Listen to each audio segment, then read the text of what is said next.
Hello YouTube, I'm the Oz Commando.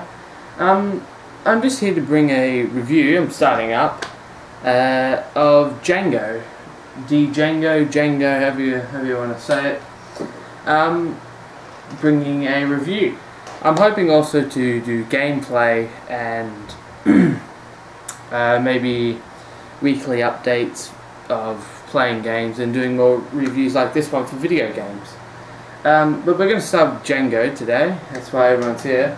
Now just a spoiler alert, if you're one of those people who care about maybe the first 15 to 20 minutes of a movie, you might want to skip either a little further or stop watching the video altogether. There's going to be a couple intro spoilers and character spoilers. When I say character spoilers, I obviously mean like the development of the character and such. We're going to split this review up into 5 sections. We're going to start with the first 15 to 20 minutes of the movie. Then move in after that to, I was thinking maybe the character development. And then we'll just wing it from there. There wasn't one more thing in between that, but I can't seem to remember it. As you can tell, I'm a little bit nervous. This is my first video. I just want to make sure I don't fuck it up really and end up shit. Which I think I'm doing that anyway. But alright, so we're going to start it off. The intro starts off with 5 prisoners, one of which is Django, but you don't learn that till like a couple minutes after. And there's 2 white people from the colony up in front leading the 5 prisoners. I don't know what you call him. A doctor? A man rocks up in a wagon with a tooth attached, a spring with a tooth attached to the wagon. It reminded me a little bit of the Twisted Metal Sweet Tooth vehicle. If some of you have played, I'm not sure if it's in the old Twisted Metals, but in the new one that came out last year, there was the Twisted Metal vehicle that had the flame, the Sweet Tooth head bottling around on the top of the van, the ice cream van. It reminded me a little bit of that. Anyway, so the man rocks up on the tooth wagon, and he wants to buy a man called Django, and he asks the 2 people in the 2 leaders, the 2 white colonists, if Django's in the group and if you can buy Django off them. They say, you can look around, see if it's one of them. So he says, do any of you know these 3 people? I can't remember any of their names, I'm so sorry. I remember the one letter of the girl's name, but that's all I remember. I don't remember any of their names. So he asks these 3 guys that he's looking for out of the bounty, if anyone knows them and if there's a guy called Django. At the very back of the line, a guy says, "Yeah, me," or something like that, yeah, one of those types of things to let him know. And he rocks up he goes to the end of the line and he asks them a few questions, and then one of the leaders at the front, the white people, say stop interrogating him or something around those lines, and pulls a gun on him and asks him to leave. The doctor then pulls out his gun very fast and shoots him, and then shoots the horse, which then falls on the other white leader. I don't know what you call him, and pretty much just stops him for the time being. That's basically the intro, and then he goes up to Django, asks him, come with me, you'll be free, I'll help you. And he gives him some clothes. He says, I'd probably get the alive horse from the guy that he shot. And then they start to ride off. But the doctor then turns around and says to the other 4 remaining prisoners, you have 2 options. One, you can get the guy from above the horse and take him back to the nearest, the village or whatever. Or, he throws him the key and says, you can unlock your chains and kill him on the horse. and obviously they pick the one with the key, and then kills the guy with the horse. It's funny because you can tell just from that tiny little bit intro. Oh, sorry, I also forgot. After he frees Django, he gives the guy $200, pretending like he sold him to the guy. He chucks him $200. And you can tell from the character, you know, the doctor, I don't know what his name is, that he's not loyal in a sense, but he keeps his word. He's a man of his word. He can, when he says something, you know, he also cracks a lot of jokes. Like he's one of those one-liner types of people. But he's a strange sort of character to get a grasp on. I can't explain him just here and now. But hopefully you can understand what I'm trying to say. You can't trust him, but you know, when he says something, he'll end up doing it, and he doesn't kill anyone unless they pull out a gun on them. So just, if you're going to go see the movie, just in case, you know, there's something happening, and no one's pulling out a gun, he won't shoot. Yeah. Now we'll move on to the second, which is about character development. Now, the main 5 characters I can think off the top of my head, I don't know any of their names, but I'll refer them as to these people. 2 of them I'll just refer to as actors, because they're famous actors, everyone knows them. The main character is Django. I'm not sure who the actor plays him. I don't know. But there's not really much to say. He joins up with the bounty hunter to hopefully find his wife, who was taken from him during the selling of him when he was sold off to the white people. And that's basically how the whole story is. He signs up, he goes with this guy to kill these 3 people. Even after they've killed the 3 people, the doctor asks, you know, do you want to stay with me and pretty much be with me, and I'll give you 1/3 of the pay and shit like that. And then he says yeah, you know, and then they end up doing all these bounty hunting missions, and then they eventually go after and think of a plan. Oh, the second character is the doctor. I pretty much explained it before. He's not much.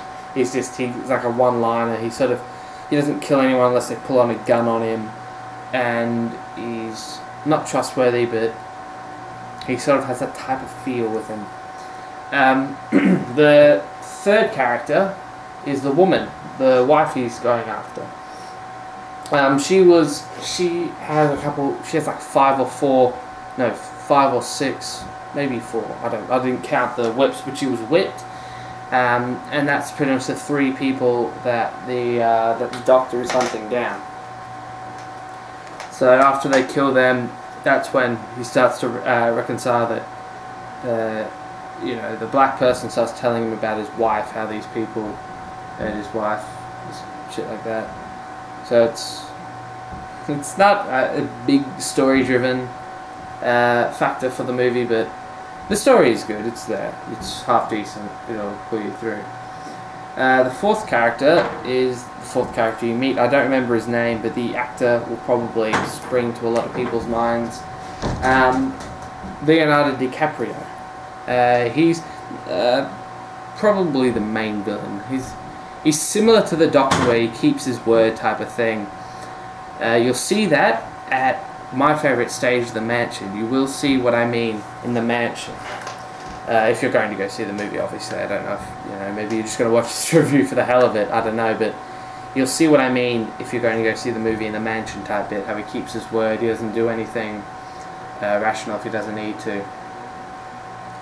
And the 5th actor, the 5th main actor, you'll recognise him, Samuel L. Jackson. He's playing like an old guy, which doesn't look anything like him at all.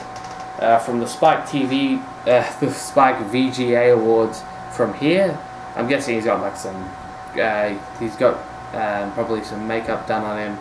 Anyway, he's playing like an old man with a cane, and that's how he comes into the story. He's quite loyal to Leonardo DiCaprio.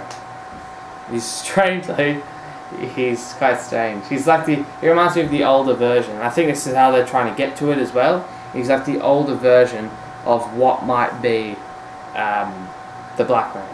I don't remember his name. The prisoner. I'm not sure. I'm not being racist as well. I don't know the names. I'm sorry. That's the characters. There's not much else to say. I don't want to spoil too much. I'm one of those people who don't really care about the intros, but I don't like to have the end spoiled. So hopefully you're watching this and you're one of the same people. You don't like the end spoiled, because that's what I'm trying to avoid, spoiling the end. Now we'll go on to the things I liked and things I didn't. The things I mainly liked about the movie were the characters. The characters, you felt connections with them. They were really likable. I enjoyed it. I enjoyed the characters and how they developed, and I think it was a well done approach. Another thing I liked, half liked really, this is just my opinion because I'm Australian, they included, actually no, I'll spoil it. Fuck it, I'll just say it anyway. He goes off to he's for some reason, I don't know why, he's heading off to a mining camp.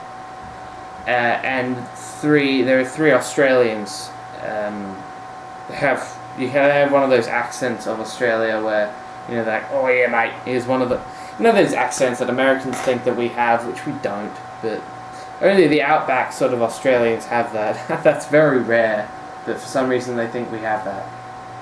Don't know why. Anyway, I enjoyed how they had Australians. I didn't like the accents for the Australians, but I enjoyed it. I like the fact how, no, they didn't make it realistic, but I like the fact how when they were shot, like fucking guts were coming out everywhere, blood was spilling. When someone missed a shot and was shooting a dead guy, blood would come out. The acting for when people were dying, for when the soldiers were on the floor, you're like, holy crap, that's good acting. For the death scenes, really, I loved the death scenes and the emotion they put into it.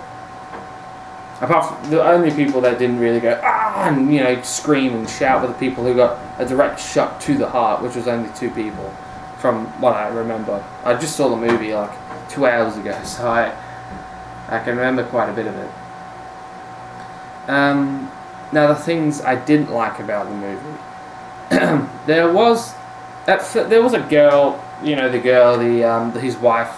At first I thought, you know, she's a really good actor at playing the screaming, you know, being whipped and such. But during the sort of end of the movie, she started to get a little bit, what do you call it? Not cheap, but, I don't know, cheesy. She felt a bit cheesy, you know, one of those, oh, my hero type of people near the ending of the movie. It's, you know, during the first half, it was fine until the very end. Now the intro, this is my main gripe with it. It's a 3-hour movie, give or take, and the intro just felt like it dragged on way too much. I don't know why it felt like this, but they just felt like they went, alright, so we've got these 3 scenes. The first will explain the characters, the development, such and such, and then the rest will give action, shit like that. But the first just dragged on and on and on. The part where it started to kick up was mainly when they met Leonardo. When they meet Leonardo, it starts going up into second gear, and it just got really good from that point on. Another part I didn't like, which was part of what the girl did, was the ending. The ending, I think, I'm not going to gripe the movie for this, because it did feel like they were trying to make it cheesy. But yeah, the ending was cheesy. It's always like type of superhero type endings with the cheesiness of it. But that's fine. It felt like, I think they wanted to go for a type of cheesy approach, where, you know, the building... Never mind. I just realised when I said that. Never mind. Forget that one word that I just said. It just felt a bit cheesy at the ending. And if you're going to go see the movie, you'll see what I mean. It felt cheesy, but it also felt like they were trying to make it cheesy. And now I'll pretty much give my final verdict on the movie. I'll be honest with you.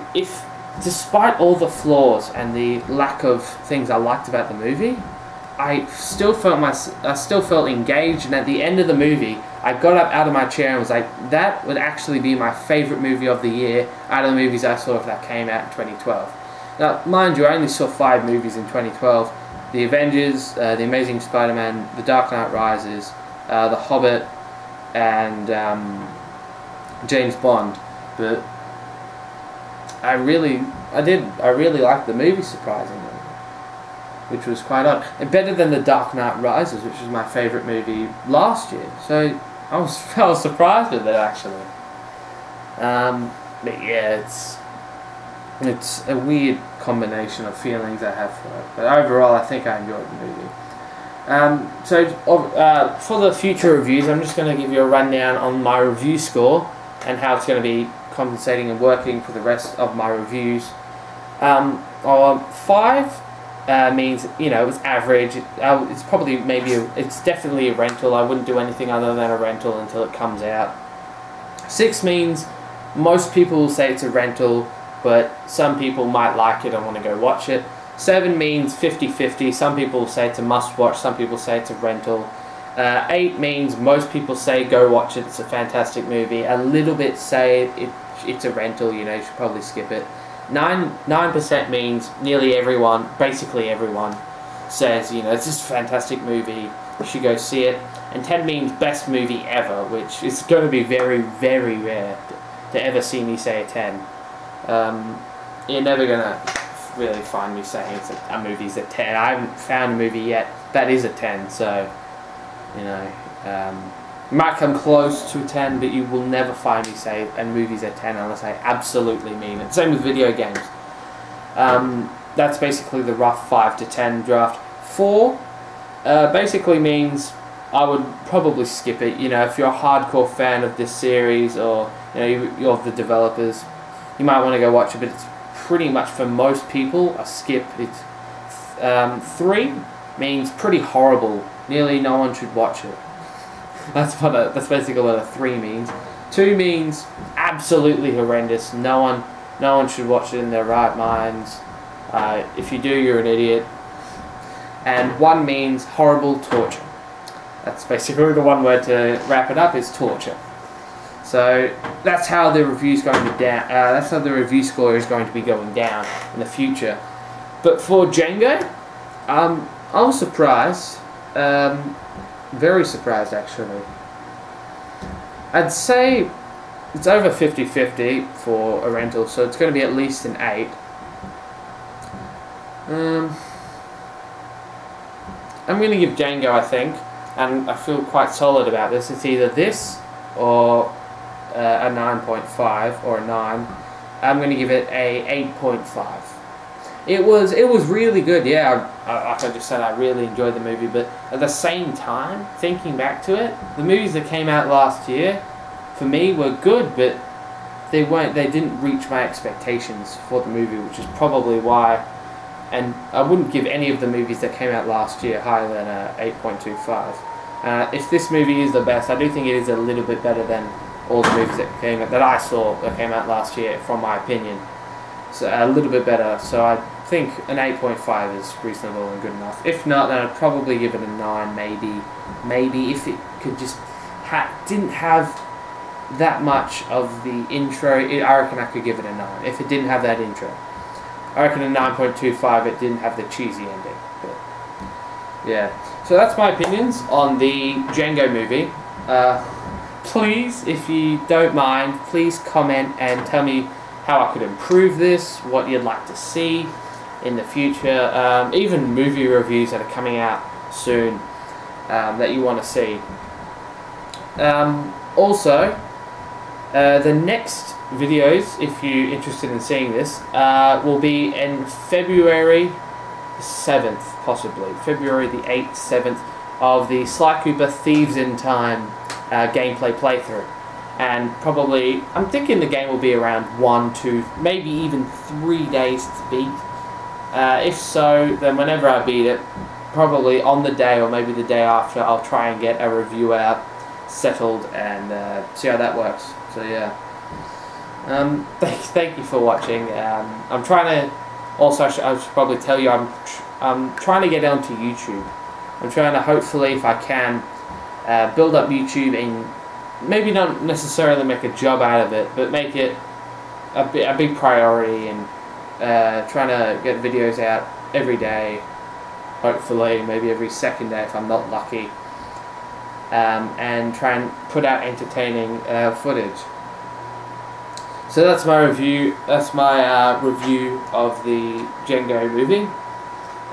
If you're interested in seeing The Thieves in Time, I'm going to be doing live commentary of the game. If you're interested in seeing that, then please subscribe or keep updated or something. And again, thank you for watching. Please, if you can, leave me a comment if you have something that could hopefully help me and benefit me on what I should do for my next reviews, and even what movies you want to see. So thank you for watching. I will see you next time.